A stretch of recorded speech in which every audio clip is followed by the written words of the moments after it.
I will be dealing particularly one type of biofuel, that is biodiesel, and I will try to sum up in such a way that it is very much easily understandable to all the participants, because there are people from various backgrounds, chemistry, you have electrical engineering, electronics, computer science.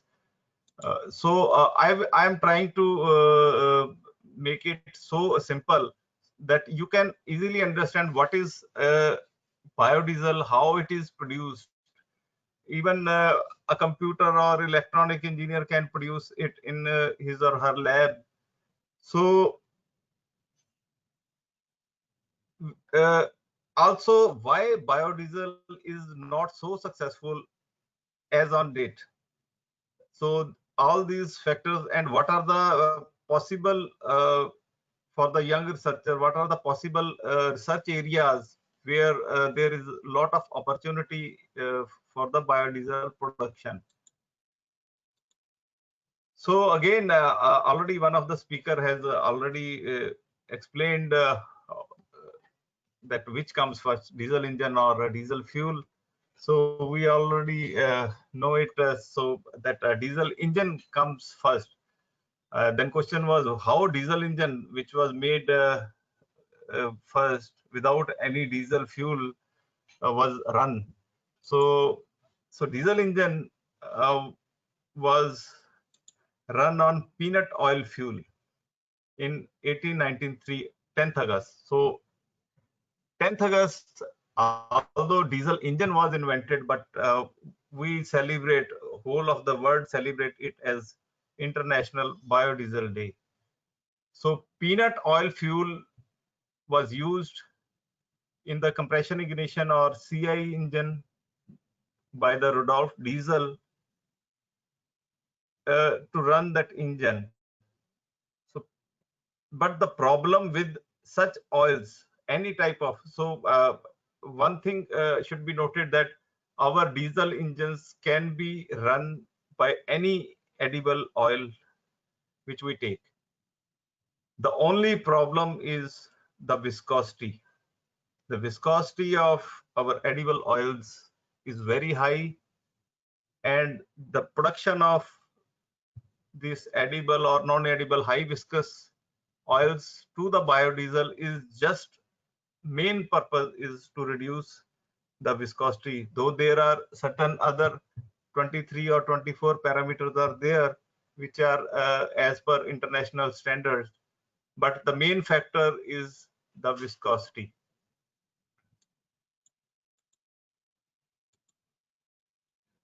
Coming to this cost component for the biodiesel production. So if you see, this oil feedstock constitutes about 75% of the cost of biodiesel. So feedstock alone represents 75%. So if the biodiesel cost is say 100 rupees a liter, it means 75 rupees is only for the oil part. Other chemicals which we use, say methanol or catalyst, is contributing to 12%. All other are energy and general costs.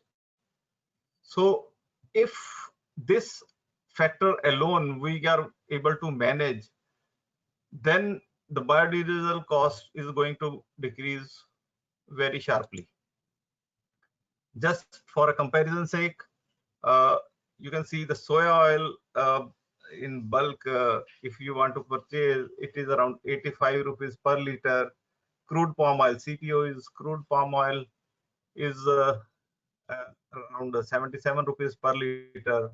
And if we have some sort of waste oils, its cost 35 to 55 rupees a liter.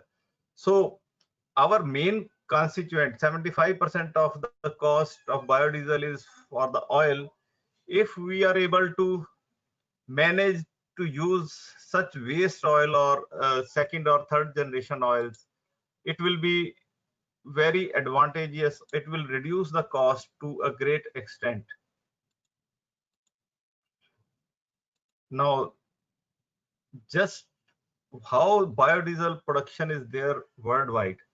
This green lines are the biodiesel production using soybean oil, and this all red one except soybean, all other oils. Other oils, the second major oil is the crude palm oil. So you can say 90 or 95% of this red is crude palm oil. So as of now, even most of the biodiesel production is using soybean or crude palm oil. So, but the rates we have already seen is quite high in terms of Indian rupees, though it is soybean oil is highly competitive in European countries. Crude palm oil is highly competitive or less in Malaysia or Indonesia. Just to give you again a little introduction again, so that we understand the further slides. Biodiesel is composed of monoalkyl esters of long chain fatty acids. So this is long chain fatty acids which we derive from the triglyceride. This is oil or fat component. 1 mole of triglyceride reacts with 3 mole of alcohol. Here I have written alcohol, but we use methanol. Catalyst is generally alkaline, which produces this mixture of alkyl esters plus glycerol. Why we say mixture? Because this R are different. It may be same or different depending on the type of oil we use. So it is this C chain is ranging from 14 to 22. So this process, this reaction is called transesterification of glycerides. So oil plus alcohol using catalyst at certain higher temperature produces biodiesel and glycerol. This is a reversible reaction, various parameters which affects the reaction because of this Lee-Chatterley's principle. We all have read that if any of the reactant is in excess, so we take this alcohol part in excess during the reaction to expedite or speed up the reaction in forward direction. Based on feedstocks, yesterday also we have studied first generation mostly edible oils feedstock, which includes soya oil. Second generation feedstocks are non-edible oils. In India, we use mostly jatropha, mahua, tobacco seed, waste cooking oil, animal fats, etc. But here I have highlighted that its disadvantage is high free fatty acid content, and it need to be reduced to less than 1% by esterification. Later we will see what is esterification, how it differs from transesterification. Third generation biodiesel feedstocks are the advanced, which are derived from microalgae. This is one of the most promising area, even in terms of commercialization. In India, only Reliance has started producing biodiesel using microalgae. So why we are not using low cost oils? Because they contains high level of free fatty acids. So is it disadvantages for having oil having a free fatty acid? If we talk in terms of our health,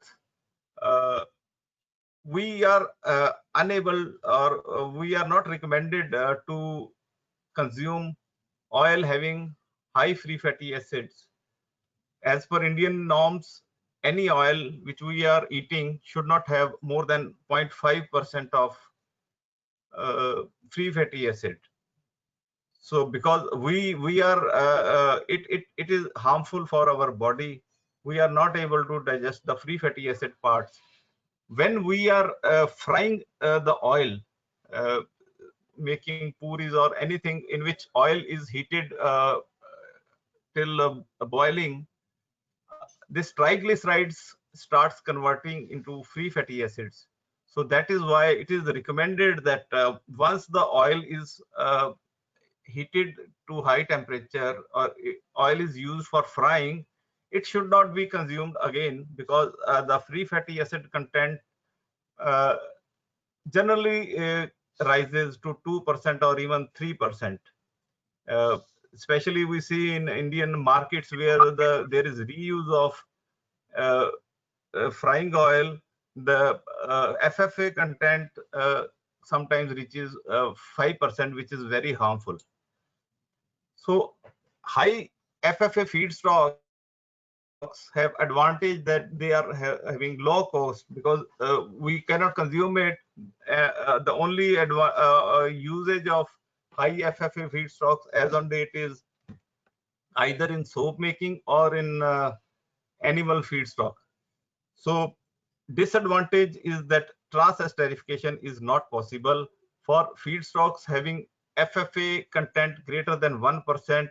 There is a soap formation starts. So we will see the reactions, how soap formation is. So this is the trans-esterification reaction we have already studied. I am going to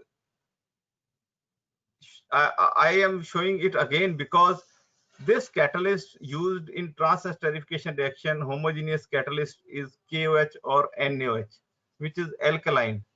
So when the oil is having high FFA along with triglycerides, suppose we have say 5% of FFA and 95% of triglycerides in the oil.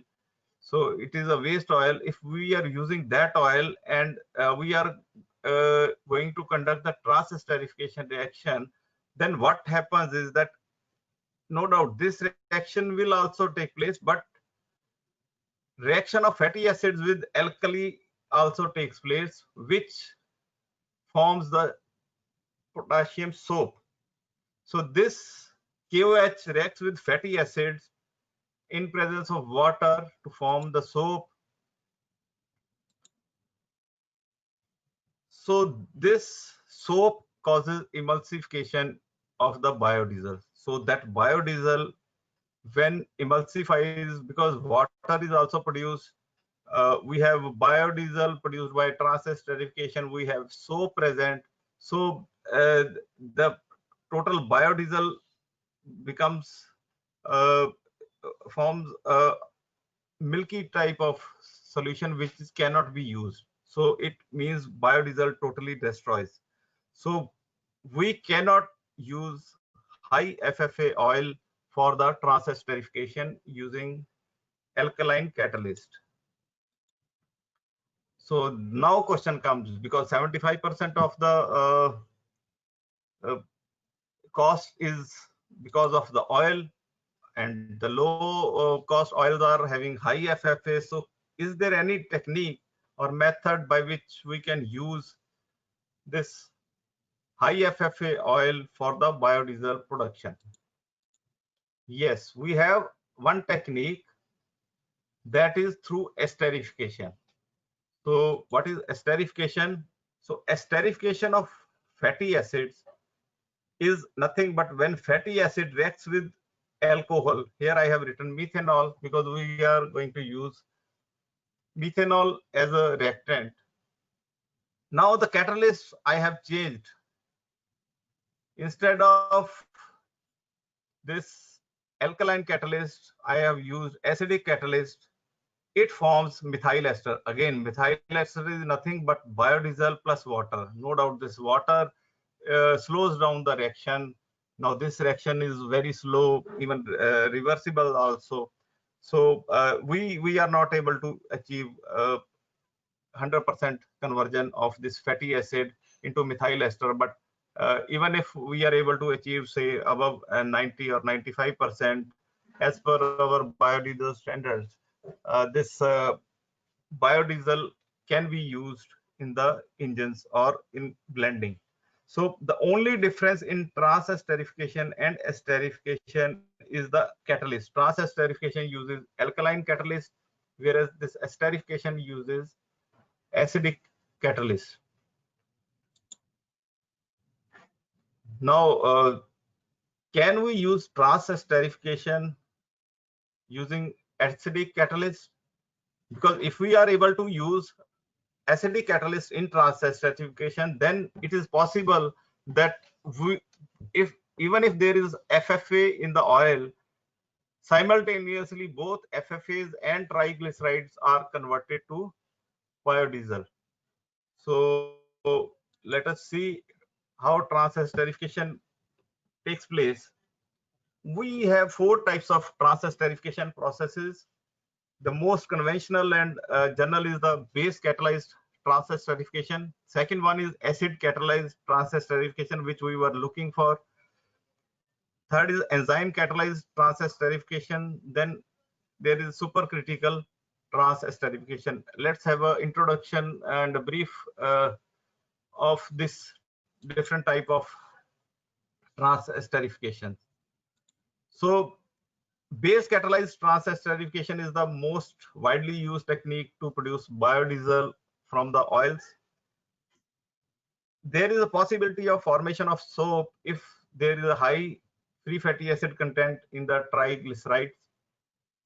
Excessive water can hydrolyze to form FFA. We will see in subsequent slides that how water slows down or how water is also a hindrance to the trans-esterification. Good morning.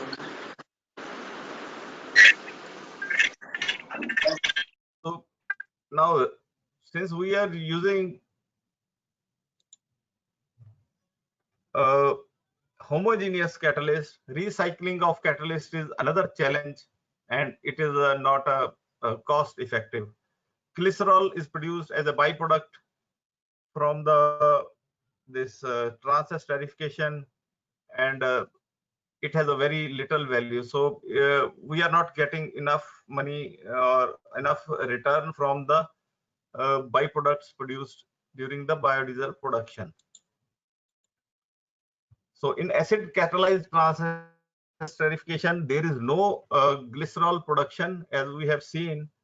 Now, acid catalyzed trans-esterification is very slow as compared to base catalyzed trans-esterification. So this is a major drawback, and this is 1 by 4,000 times slow than the base catalyzed trans-esterification. So if base catalyzed trans-esterification takes 1 hour to complete the formation of biodiesel, acid catalyzed trans-esterification will take 4,000 hours for the production of 1 batch of biodiesel. So it is economically not viable. So it is suitable for oils that has high FFA. Triglyceride, this first trans-esterification is for triglyceride, but it is suitable for oils that have higher FFAs. So this process uses strong acids to catalyze esterification of FFAs and trans-esterification of triglycerides. So this process does not produce soap with high FFAs because there is no metal present. When we use alkaline catalysts, either sodium or potassium metal is present, which produces the soap. Esterification of FFAs is generally faster but produces water. Now, water is again a hindrance to the trans-esterification or esterification reaction. The third one is enzyme catalyzed trans-esterification, in which we use enzymes to produce ester from triglycerides. The disadvantage is that this is a relatively slow process and it takes longer period of reaction. Also, it is very expensive as the cost of enzyme is quite high. So we have still date, there is a lot of research going on by using different enzymes catalyzed trans-esterification, but no commercial plant has been set up anywhere using enzymes. So this catalyst separation is another issue, because the enzymes are of very small size. The separation of enzymes is another problem for the enzyme catalyzed transesterification. Another is the supercritical transesterification. This type of transesterification,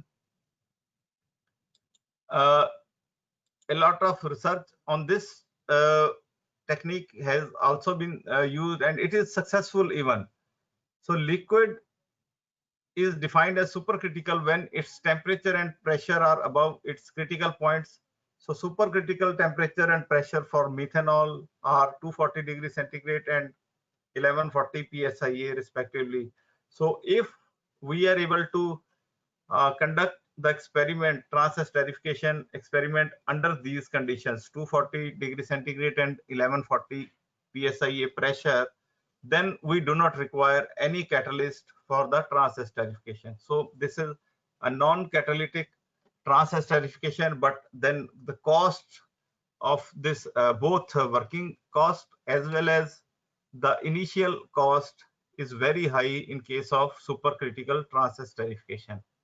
In India, we have certain oils which extract some of the nutrients using the supercritical transesterification.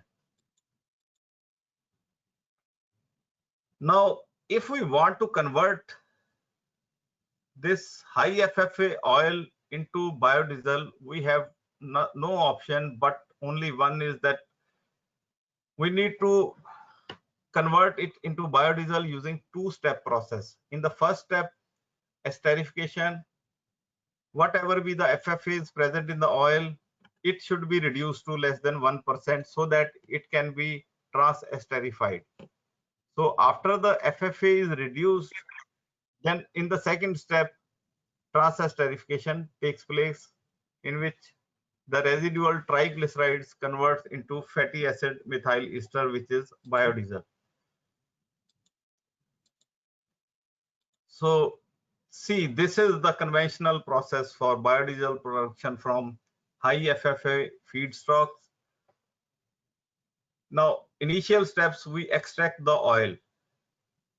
So oil is extracted. Suppose it is a high FFA oil.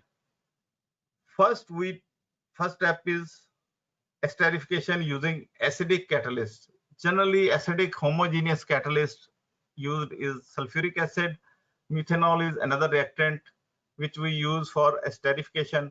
Now, this esterification step produces methyl ester plus methanol, because we are adding methanol in excess to what is required in the reaction, plus low FFA oil and water. Then we separate these by gravity settlers. So there is a formation of two layers. One is the layer of low FFA oil plus water plus residual acid, because acid here, sulfuric acid, acts as a catalyst, so it is still there in the products. Another component is methyl ester, which is biodiesel plus excess of methanol. So methanol is distilled using some vacuum distillation. So excess methanol can be sent for reuse, whereas methyl ester is kept as such, which is biodiesel.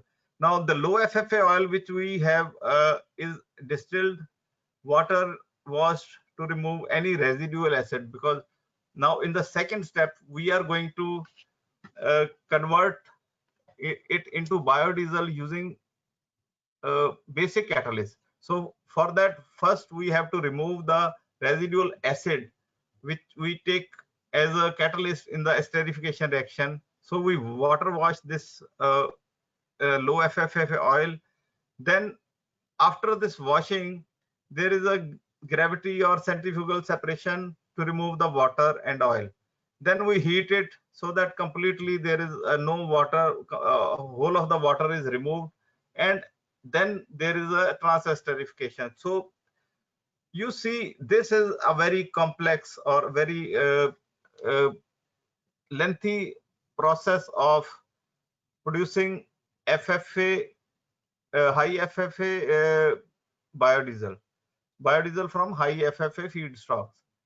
Whereas in case of trans-esterification using low FFA feedstock like soya oil, this is a very simple process.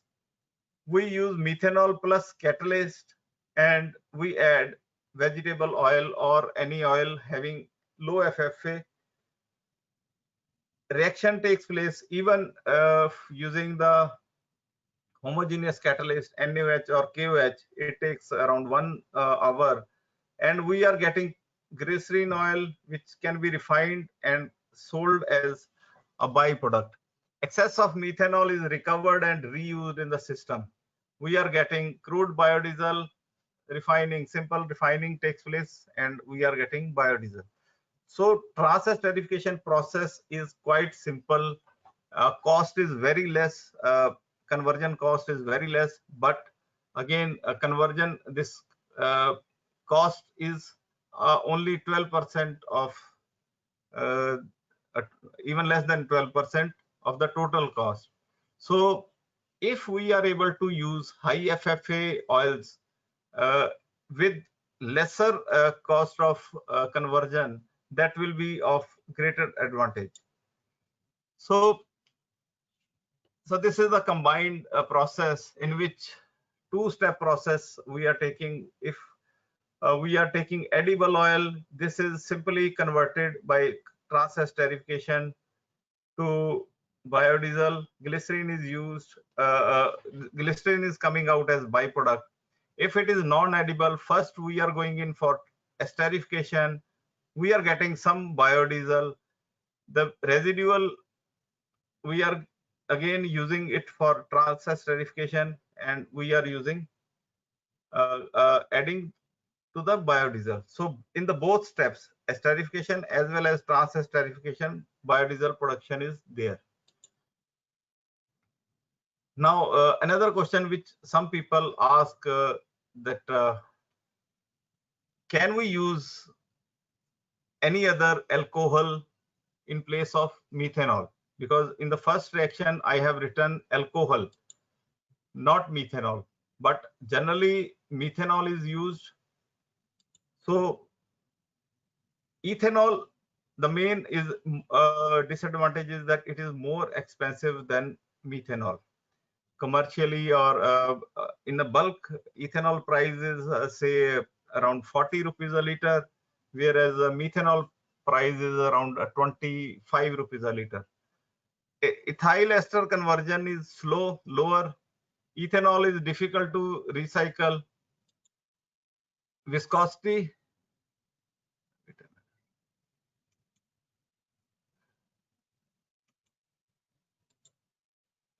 of ethyl ester is slightly higher. So as we have already discussed, that viscosity is the main component in biodiesel. So ethanol is not advantageous for the biodiesel production. Even the cloud and pour points are slightly lower than the methyl esters. So that is why we are avoiding ethanol, and everywhere methanol is used. So now I will explain you the simple technique, laboratory technique, or the pilot plant scale technique, how we can produce biodiesel from low FFA oils using trans-esterification. So we require any low FFA oil. FFA should be less than 1. So in the subsequent slides, I will explain you how FFA is calculated. Another property is that the oil should be free from water. So there should not be any water content in the oil to be used for trans-esterification. Why? Because both this FFAs and water. So if this is the triglyceride, which is our oil, and if water is present, it produces diglycerides and fatty acid. The fatty acid subsequently reacts with the catalyst, which we are using, either NaOH or KOH, produces the soap. So both fatty acids and water cannot be used in the trans-esterification reaction. So the oil should be free from water at any stage. So now we have discussed that what type of oil we require. Now what are the chemicals or glassware or equipments we require for this trans-esterification reaction? So sodium hydroxide or KOH, which is used as catalyst, methanol as reactant, ethanol, diethyl ether. We will see how these two components, or rather these three components, are significant, including phenolphthalein, which is used as indicator. What are the equipments and glasswares are required? Magnetic stirrers. Mostly we all know that it is nowadays used for heating and as well as stirring. So this magnetic stirrer, preferably if we have temperature controlled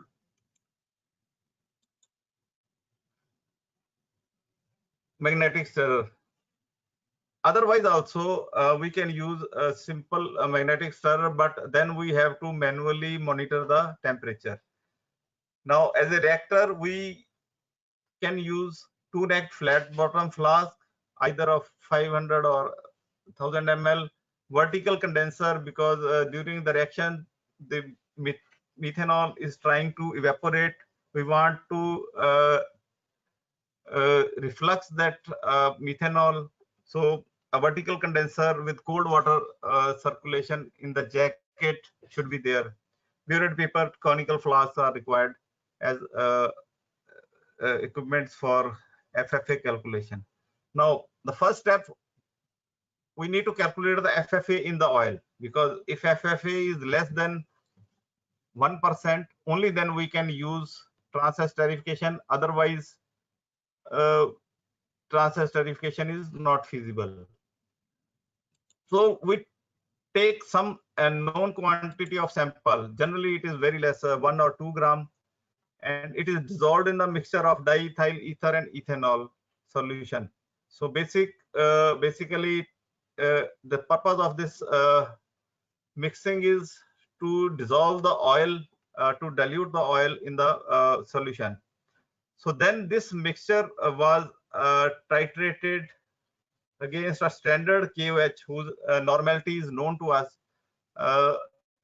as phenolphthalein as indicator. So we calculate the acid value using this simple formula. MW is molecular weight, C is the molar concentration of KOH solution which we have taken. Suppose we have taken n by 10, so C value will be 1 by 10. V is the volume used in the titration process, and m is the small m is the amount of sample we have taken during the calculation of FFA. Now this acid value is twice the FFA value. Suppose we are getting acid value of 2. Using this formula, it means FFA content in the oil is 1%. So this is a simple titration process for calculation of FFA, and we require simple materials. This 3 solutions, 2 solutions, 1 indicator, and then a burette and pipette. So we can easily calculate the FFA in the oil. So quantities of reactants and the process parameters. Suppose we are using 100 grams of oil. Generally, as we have discussed, as this reaction is reversible, we are using excess of methanol. So instead of 1:3, which is as per stoichiometric equation, we are using excess of methanol, 1:6. So if we are using 1:6 for every 100 gram of oil, we need to add 21 gram of methanol, or if you are taking in terms of milliliters, it is coming out to be 27 milliliter, and NaOH is 1 gram. So in the first step, we are adding these two. After that, this mixture is going to be added in the oil. Reaction temperature, we take 65 degrees centigrade, which is the maximum temperature possible, because methanol starts evaporating at this temperature. And the time of reaction to complete the reaction is generally 1 hour. This is the reaction setup, experimental setup, and procedure for the trans-esterification reaction. So first we add known quantities of KOH and methanol, which is mixed, slightly heated. Then the filtered oil preheated to 65 degrees centigrade mixed with that solution. So in this reaction, this is the magnetic stirrer along with the temperature control. So suppose I set the temperature at 65 degrees. So this sensor detects the temperature of solution and adjusts the heating of this plate. So I have this type of temperature controlled magnetic stirrer with me. If you are not using temperature controlled stirrer, here you can put a simple thermometer and monitor the temperature and control with these knobs. So now another, this is a sample collector. Generally we keep it closed. Now this is the condenser. During the reaction, methanol evaporates and subsequently cool downs and drops into the reactant itself. So there is no loss of reactant during the reaction. So this reaction is kept for 1 hour, and after 1 hour, so this is the further process. After the trans-esterification reaction, we are using a separating funnel for the separation of biodiesel formed plus excess of methanol in the mixture.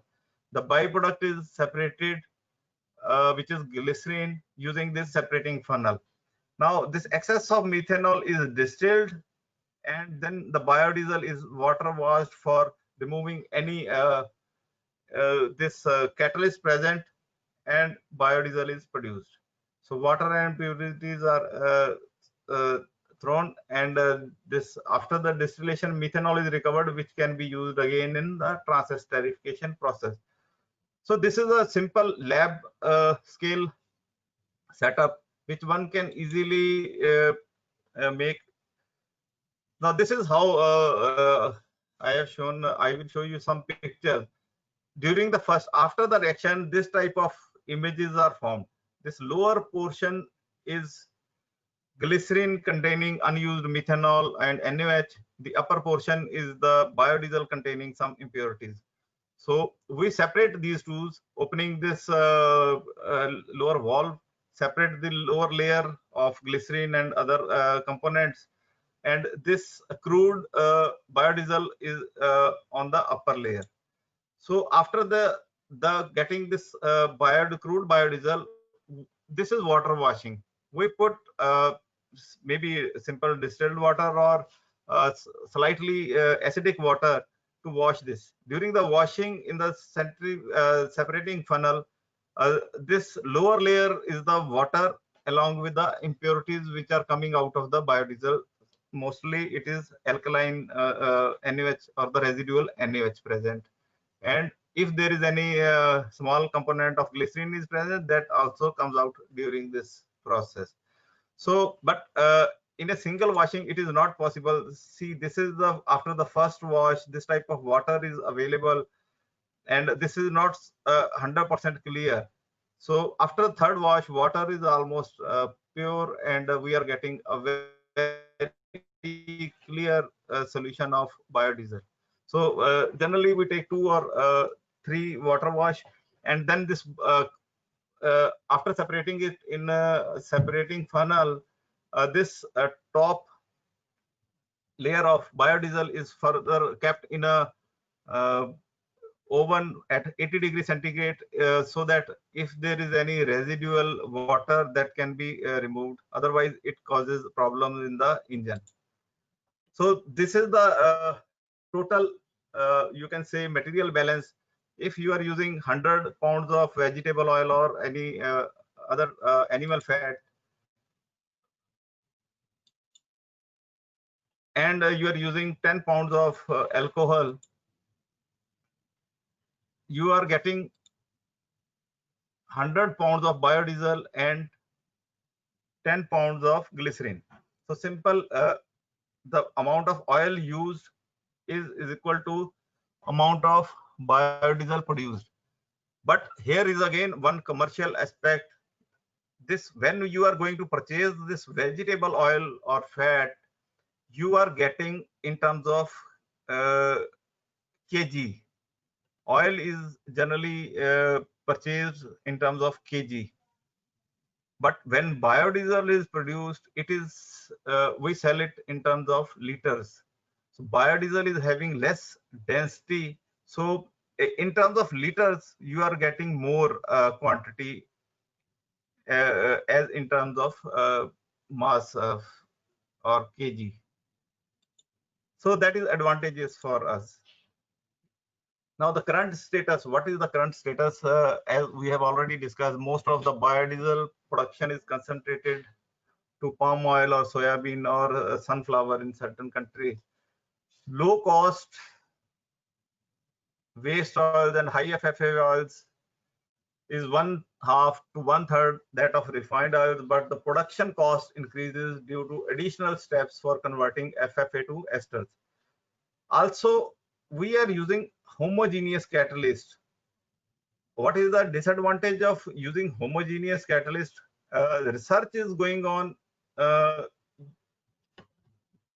for the heterogeneous catalyst. So if we can use heterogeneous catalyst and reduce the time of trans-esterification reaction, that will be advantageous for us. Homogeneous catalyst, as we have seen, needs to be removed, and the removal of homogeneous catalyst is very difficult, and it consumes a lot of energy.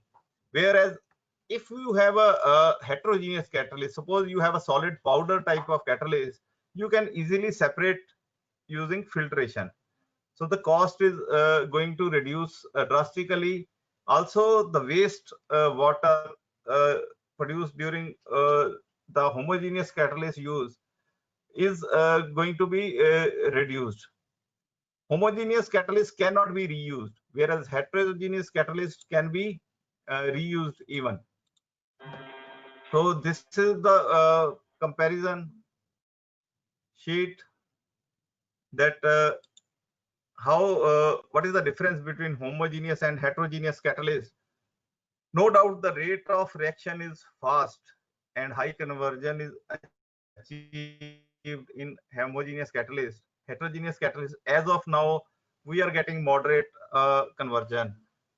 But after treatment is very difficult for homogeneous catalyst and it cannot be recovered. Whereas heterogeneous catalyst can be recovered easily. We can have a continuous process using heterogeneous catalyst. And also we have seen that presence of water or free fatty acids is not suitable for homogeneous catalyst, whereas heterogeneous catalysts are not sensitive to water and FFA. Reusage, we have already discussed, it is not possible in case of homogeneous catalyst, whereas we can use a heterogeneous catalyst. So if we are able to manage, so only drawback is the reaction time. Generally the reaction time, if it is homogeneous, is 1 hour. This heterogeneous takes 2 to 3 hours. But the research is still going on to develop more and more useful or beneficial heterogeneous catalyst that converts in lesser duration. So this is the area of research. Lot of research is going throughout the world because heterogeneous catalyst has many advantages. These are the another certain biodiesel production processes. We have today studied only conventional method, and this method as of now is only used worldwide for the production of biodiesel. Biocatalytic method we have studied, non-catalytic, supercritical we have studied. Now there are certain advanced processes which can reduce the cost further. One is the use of co-solvent. Co-solvent means if you mix the methanol with the oil, you see there will be formation of two layers. Methanol or oil are not mixing. That is why we require continuous mixing during the reaction. So certain co-solvents can be used which allows the mixing of oil and methanol, so that there is no requirement of stirring. Microwave technique, that is again a very useful. We have done good work. I have 2 microwave reactors with me in my lab. The time for the reaction is reduced drastically when we are using microwave reactor. For example, for 100 gram of trans-esterification, we have seen that homogeneous reaction completes in 1 hour. In the microwave reactor, it completes only in 75 seconds.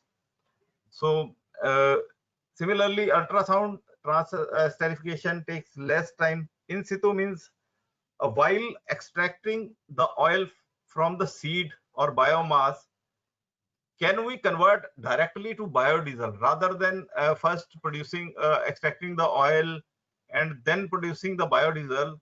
Can we produce the biodiesel directly during extraction? So this process again, we have developed a novel process, simultaneous extraction and trans-esterification, for which we have filed the patent also. So a lot of work, even my team is doing work on all these advanced processes. We are trying to use even 2 or a combination of these advanced processes. So if anybody needs help in advanced processes, I am ready to help, and he or she can contact me anytime. So this is I am summing up this presentation, that what research is required to reduce the cost of biodiesel. First, we have to shift from homogeneous to heterogeneous catalyst.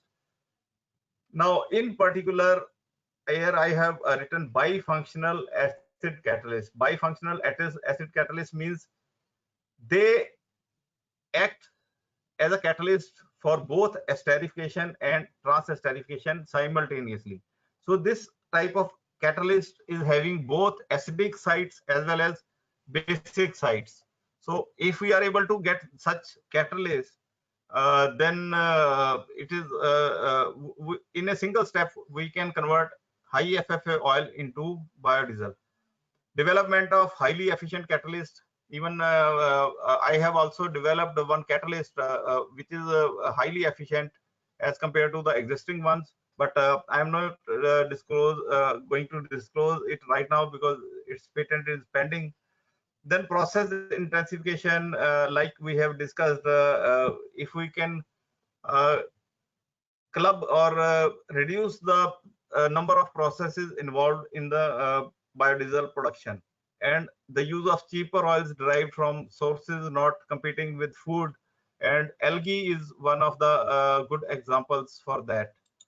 So algae has another advantage, that we can get nutrients from that also. So simultaneously we are getting biodiesel and nutrient from the waste algae. So there is no comparison with the food, or we are not using any edible oil. So algae is another area where a lot of research is going on. So that is all. If you have any questions, you can ask me. Even later on, all of you have my email ID. So I will share my presentation with all of you as well as the recording. So now the forum is open for discussion.